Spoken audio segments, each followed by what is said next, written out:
Fer? ¿Cómo andás, Mauri? ¿Cómo estás? Sí, ¿eh? Bueno, qué bueno Bien. eso lo del retiro.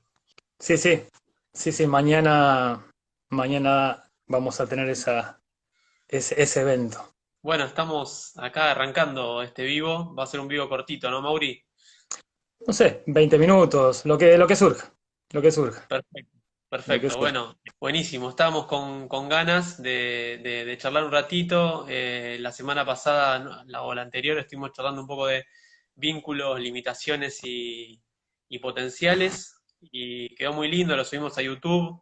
Quedó ahí un estreno de YouTube ahí para los que estuvieron mirando a las 20 y pico de la semana pasada.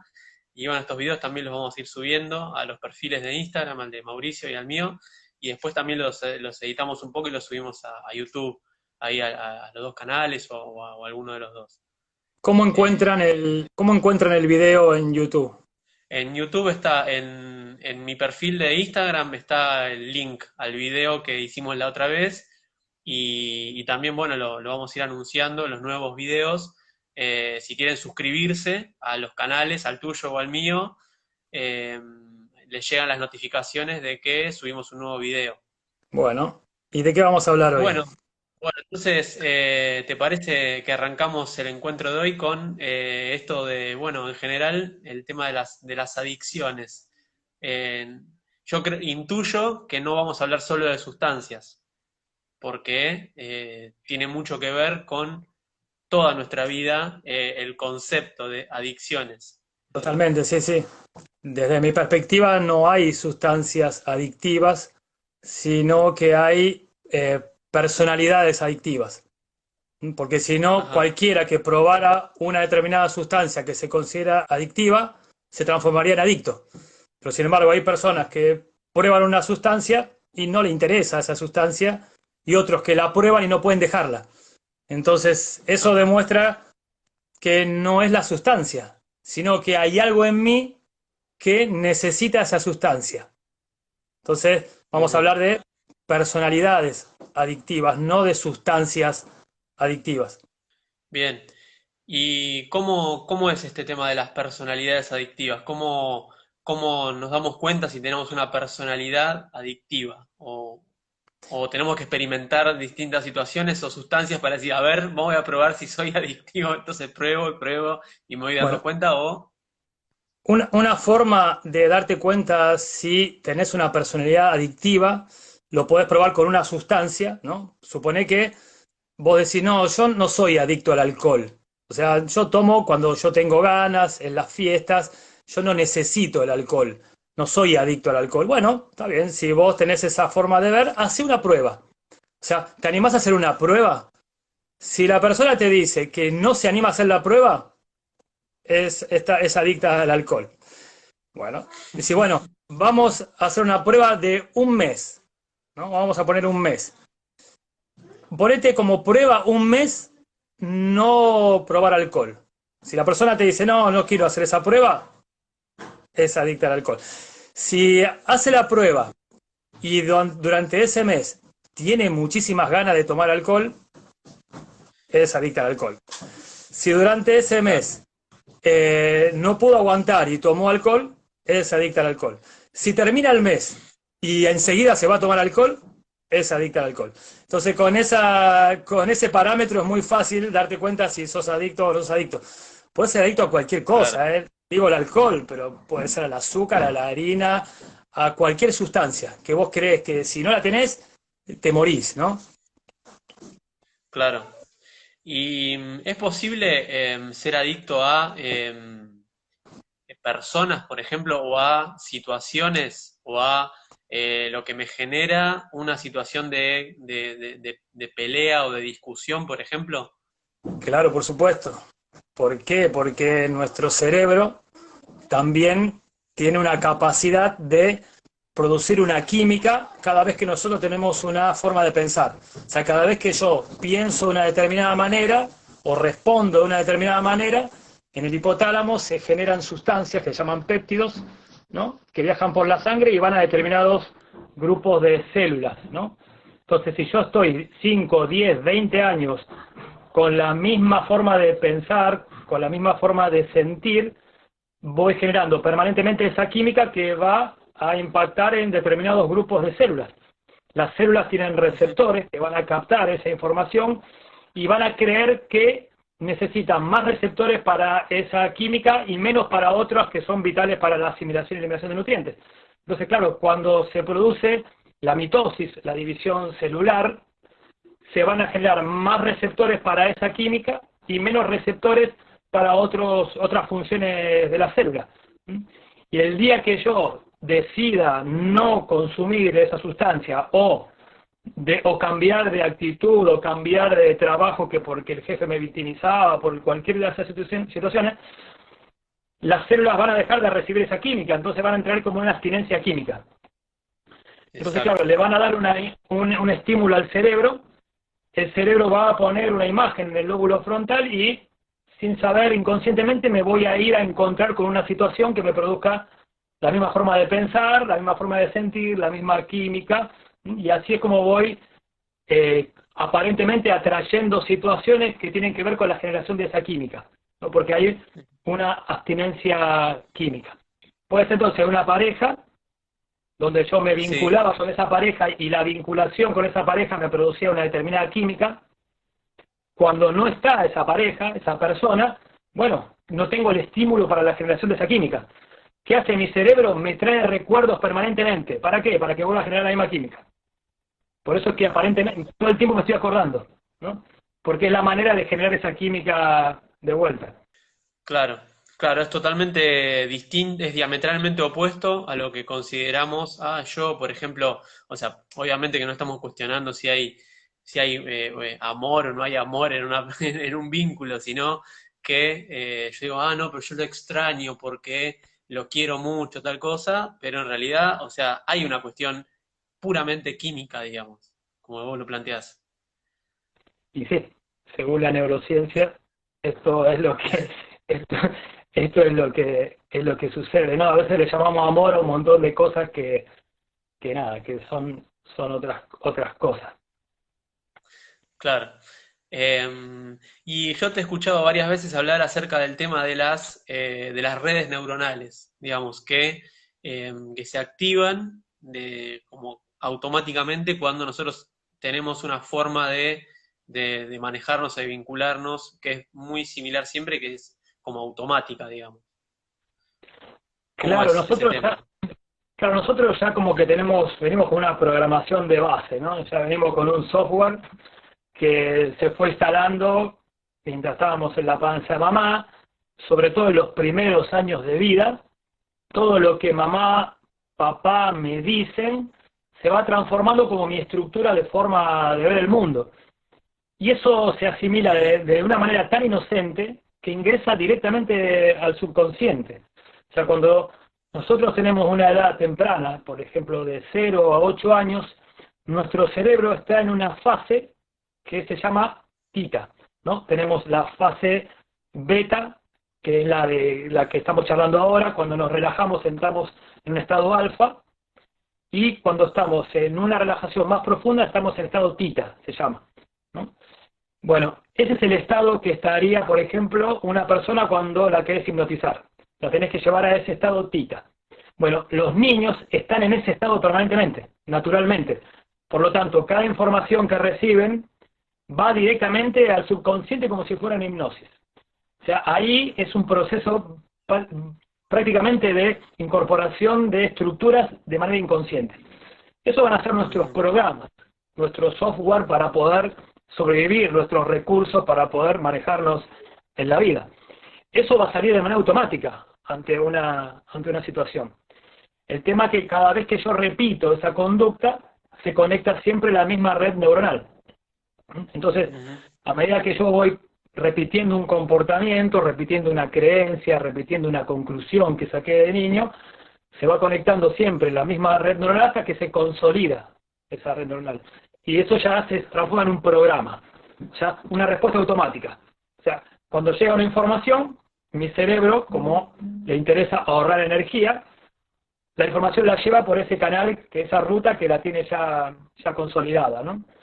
Entonces, bueno, Mm, reconocer esta programación, volver a repreguntarnos, a cuestionarnos todo lo que fuimos incorporando en la infancia, empezar a dudar de nuestra interpretación, asumiendo que vienen de esos programas, nos permite entrar en un proceso de reestructuración de esas redes neuronales, ¿no? O sea, armar un nuevo circuito coherente con la vivencia que estamos teniendo ahora, ¿no? Porque generalmente respondemos con los circuitos que están instalados, que era la forma de ver el mundo de mi papá y de mi mamá, o de los que me criaron.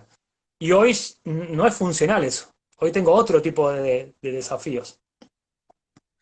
claro, son distintos recursos. Yo esto como que lo vengo viendo bastante en las consultas, el tema este de las formas de responder ante las diferentes situaciones de la vida o de la realidad o de la vida cotidiana, digamos, que muchas veces son, por decirlo de una manera, aniñadas, ¿viste? Como, o sea, no es la palabra aniñadas, pero que están fuera de tiempo, están fuera de contexto, que se naturalizan como si yo tuviera 15 años, digamos, con los recursos de un pibe de 15 años, por ejemplo. Entonces yo tengo 40, suponete, y estoy respondiendo a una situación que yo la tengo totalmente naturalizada, que se responde de esa manera o se actúa de esa manera en esa circunstancia, y estoy utilizando los recursos que son totalmente anacrónicos, como que no tienen correlación ni coherencia con lo que yo recorrí desde mis 15 hasta mis 40. Entonces, me parece que darse cuenta de ese pequeño y gran detalle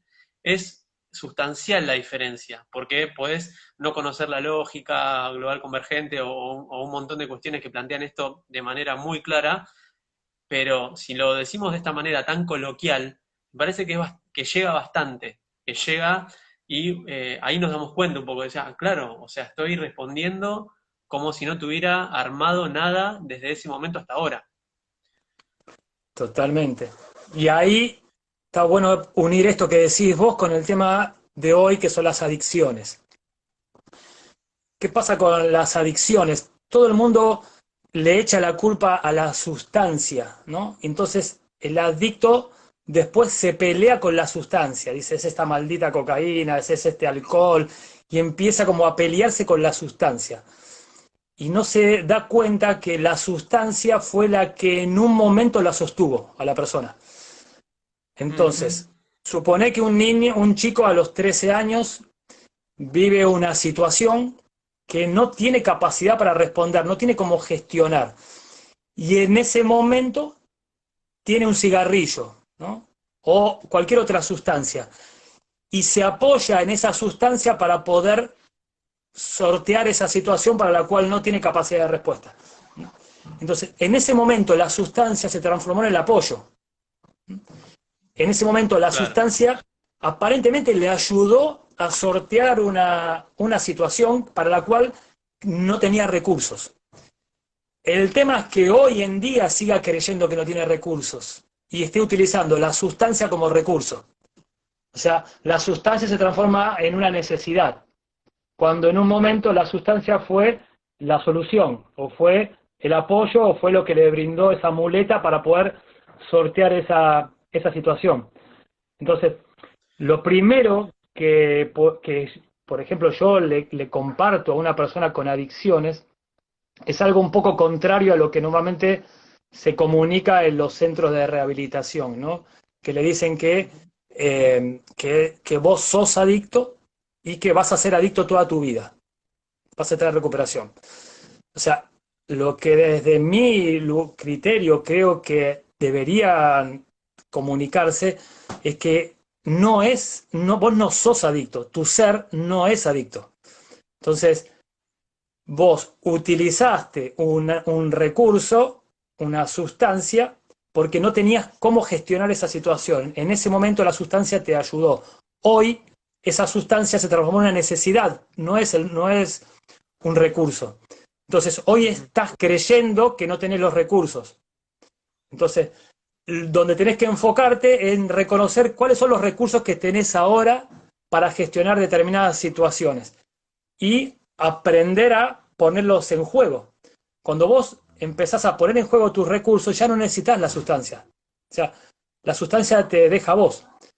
Pero si Claro, vos te crees que vos sos adicto, tu ser adicto, claro, para tu cerebro el ser es algo que no muta, no cambia, es y será siempre igual, ¿no? Pero si yo digo estoy atrapado en una adicción o estoy creyendo que no tengo los recursos, estoy utilizando una herramienta externa para poder gestionar algo que ya puedo gestionar, mi cerebro interpreta que es un estado. Si es un estado, yo puedo cambiar de estado.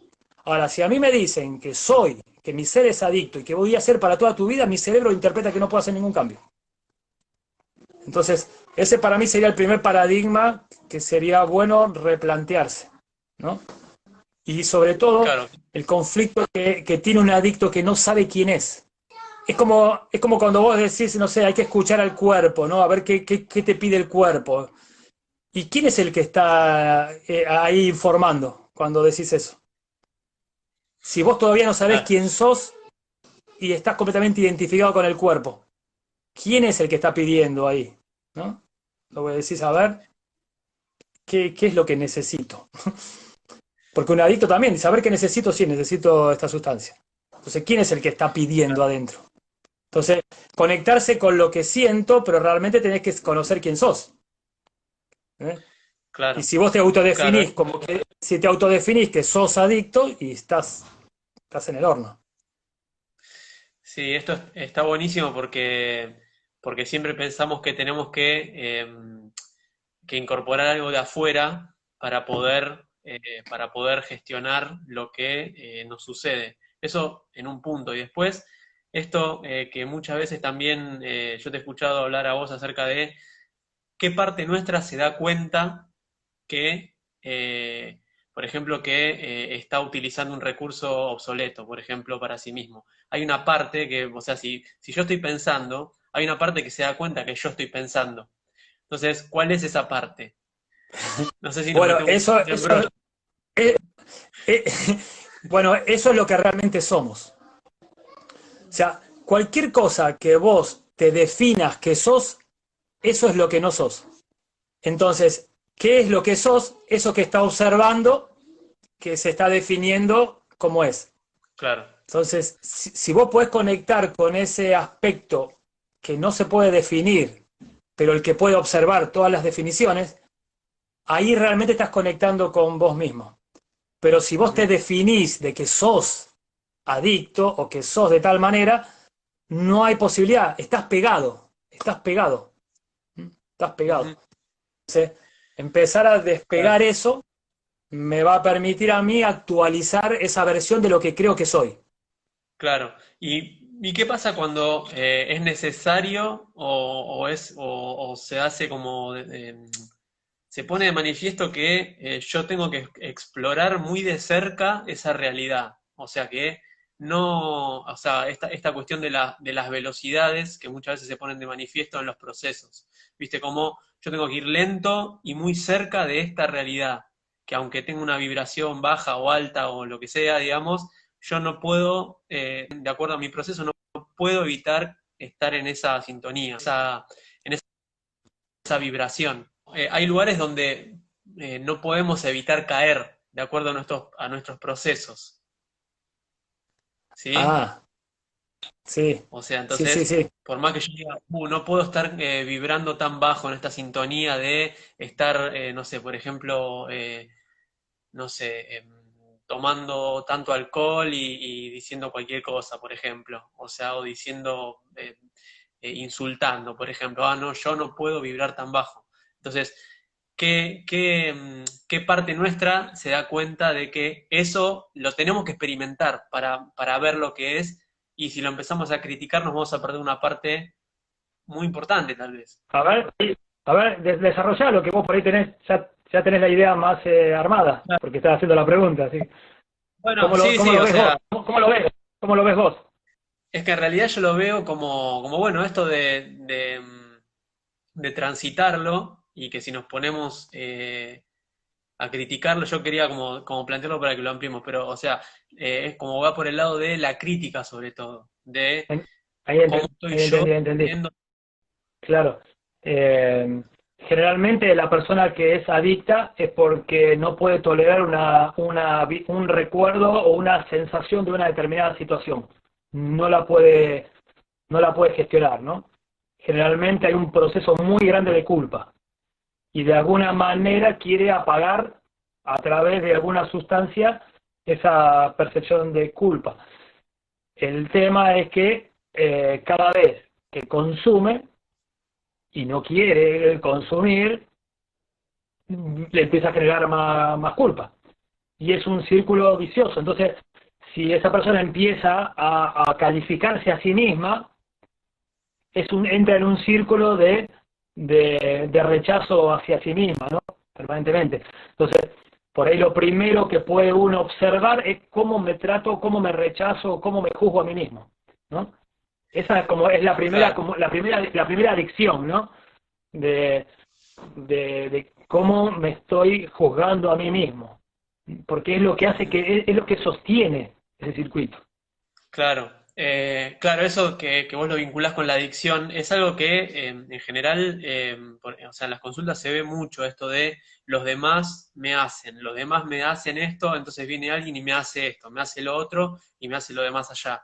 Entonces, eh, está bien, la realidad te devuelve algo, te muestra algo que tal vez vos no estás pudiendo ver, pero ¿qué haces vos con vos mismo? ¿Qué hago yo conmigo mismo para que los demás tengan que venir a mostrarme esa parte? Que a veces, esto que yo te planteaba de lo simple y lo complejo, a veces esto es, bueno, a veces es como, sí, es fácil decirlo, ¿viste? Los demás me hacen porque yo hay algo que no puedo ver. Y entonces, bueno, no sé si es complejo o es simple, pero hay algo que hace que yo no pueda tomar realmente lo que viene de mi realidad, porque creo que los demás son los que están equivocados y yo tengo realmente la verdad. Bueno, justamente con este tema de las adicciones, la persona que entra en una adicción entra porque vive una situación para la cual no tiene capacidad de respuesta y incluye una sustancia externa para poder gestionarlo. Esa persona generalmente se va a quedar en una posición de víctima. Se queda Claro. en una posición de víctima. ¿Por qué? Porque tal vez porque lo que le sucedió cuando era chiquito le hizo sacar esa conclusión, ¿no? No tenía cómo responder, vivió un determinado ataque a su integridad y quedó con esa percepción de que soy la víctima ante una agresión. El tema es Mm, que empezamos a estructurar toda nuestra forma de relacionarnos con el mundo desde ese lugar de víctima. Y claro. eso es lo que generalmente está mostrándose en todo proceso adictivo, ¿no? Que ahora soy víctima de una sustancia. Antes fui víctima de una situación, ahora soy víctima de una sustancia. Y sigo en esa misma posición sosteniendo esa dinámica. Eso es uno de los aspectos fundamentales que está bueno que descubra una persona que está en adicción. ¿Dónde está en posición de víctima en relación a la sustancia que lo está sosteniendo por una estructura donde vivió una situación donde realmente estuvo con un ataque a su integridad? ¿Para qué? Para que descubra su posición y se pueda reposicionar, ¿no? Se pueda reposicionar. Eso es una actualización, ¿no? En esta forma de verse a sí mismo, porque después ya se ve a sí mismo como víctima. Entonces, si se ve a sí mismo como víctima, va a ver aquí afuera y todos agresores, por todos lados. mm, Y me voy a terminar claro, refugiando otra vez, voy a refugiar otra vez en la sustancia, que es una dinámica. claro, claro. Entonces, esto que muchas veces hablamos de la cuestión del argumento, ¿no? O sea, de cómo llenamos nosotros los argumentos que tenemos con un montón de veces las situaciones que vamos viviendo. Digamos, como necesitamos, somos como un radar de argumentos, o sea, de situaciones que rellenen el argumento que ya tenemos. O sea, esto obviamente, o sea, cuando se hablaba de esto que vos decías de las etapas de cuando uno es niño hasta los 8 años, es como, bueno, una situación totalmente diferente porque se está armando, digamos, se está construyendo, digamos, está en construcción. Después se generan otros recursos y lo que sucede es, bueno, que se validan un montón de cuestiones que no se pudieron gestionar o argumentos que se dieron en la niñez, tal vez, o por falta de información, como vos muchas veces decías, en relación a la culpa. Claro, si, si vos analizás un proceso de vida, vas a ver que en un momento viviste una situación a la cual no tenías capacidad de respuesta, eso se transforma en tu trauma. De ese trauma va a surgir una carga y una necesidad de querer resolverlo. Y ahí se va a desarrollar un potencial. Eso es lo paradójico. El tema es que si yo no veo que desde ese trauma que viví se está moviendo un desarrollo donde estoy desarrollando recursos, nunca voy a poder darme cuenta de los recursos que tengo y voy a creer que estoy en la misma situación de cuando era niño o cuando era chico. Entonces nunca utilizo los recursos y utilizo como recurso una sustancia. Entonces si yo, en vez de prestar atención a lo que me falta, o sea, lo que creo que me falta para asumir el desafío de la vida, me enfoco en los recursos que ya tengo y desarrollé a través de mi vida y diferentes situaciones, los voy a poder poner en juego.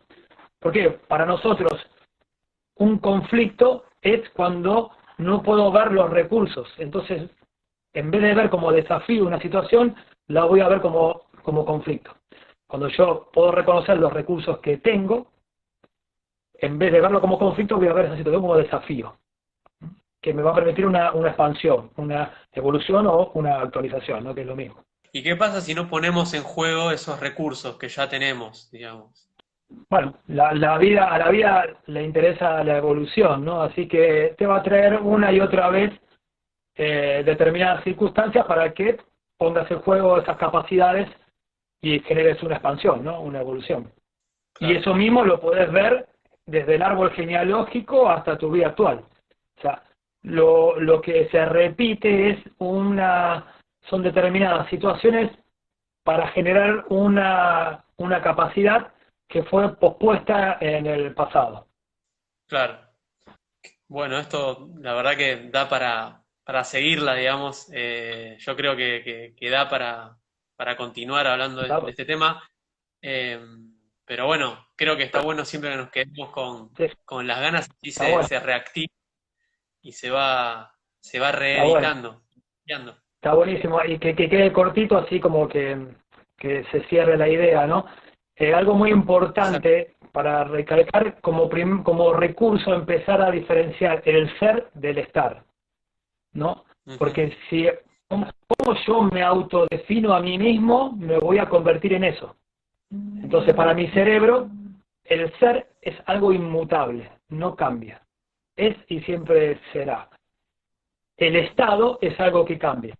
Entonces, si yo me defino como que soy adicto o que soy de tal manera, bueno, la realidad se va a poner en coherencia con eso que yo creo que soy. En vez, si yo asumo que no sé lo que soy, me estoy descubriendo. Cualquier cosa que me defina, no soy. Entonces, es una pista para saber lo que no soy, por mis definiciones. Y que en cambio yo estoy pasando procesos, mi cerebro puede aprender a diferenciar el ser del estar. Y si es un estado, puede cambiar a otro estado inmediatamente. Entonces, hacer esa separación. Primero, registrar cómo nos definimos, asumir que esa definición es una mentira que yo me cuento a mí mismo, no, eso es lo que no soy, asumir que no sé quién soy, estoy descubriéndome, y reconocer que lo que estoy viviendo es un estado, que puede cambiar de estado muy rápidamente. Así que si querés, Claro. vamos a hablar con esta idea. Bueno, Mauri, entonces vamos cerrando por hoy y estamos al habla para continuar con estas charlas que están buenísimas. Buenísimo. Bueno, gracias, Fer. Bueno, Mauri, te mando un abrazo grande. Abrazo. Saludos a todos. Dale, saludos a todos, gracias por estar.